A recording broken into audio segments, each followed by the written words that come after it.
Most people think that digestion starts in your stomach, but the truth is it actually starts in your brain. If you struggle with bloating, gas, nutrient deficiencies, chances are you are not digesting your food well and you are missing the key steps at the very beginning of digestion. Today, I'm going to walk you through exactly how that process works, why maldigestion happens, and most importantly, give you simple, actionable things that you can do right away to improve it. Hi, my name is Dr. Arianne Missimer. I'm a functional medicine practitioner, doctor of physical therapy, registered dietitian, and owner of the Movement Paradigm Integrative Health Center.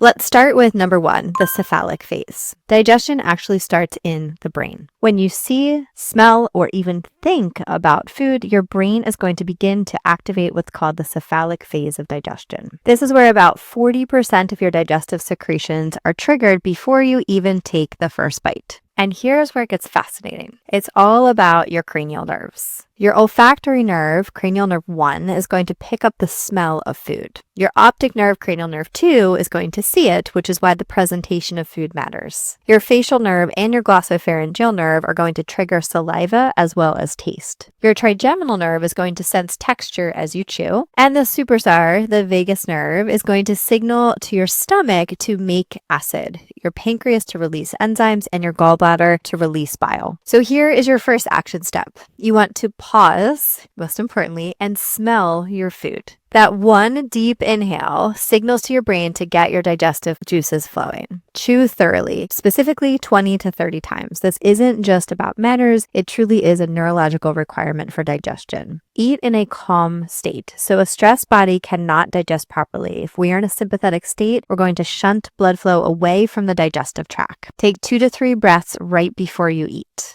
Next up is saliva. This is your first digestive juice. So your saliva is not simply just spit, it is packed with enzymes. So amylase is going to begin to start to break down starches. Linguinal lipase begins fat digestion, and lysosome is going to defend against bacteria. So your action step here is going to be to stay hydrated, make sure that you're getting enough zinc and B vitamins to keep your salivary enzymes strong. Additionally, you want to make sure that you are nasal breathing with your mouth closed all day, every day, including sleep, to ensure that you have a healthy oral microbiome and you are able to generate saliva, which would indicate that you are in a parasympathetic state. Stomach acid, the first big line of defense. Once your food hits your stomach, hydrochloric acid is going to get to work. It helps to break down proteins, it activates the enzyme pepsin, and it even helps you absorb minerals like iron and magnesium. It also makes intrinsic factor, so this is a critical factor for vitamin B12 absorption. So what do you need for strong stomach acid? You need things like zinc, so pumpkin seeds, meat, oysters are really great sources of this. You need salt for chloride.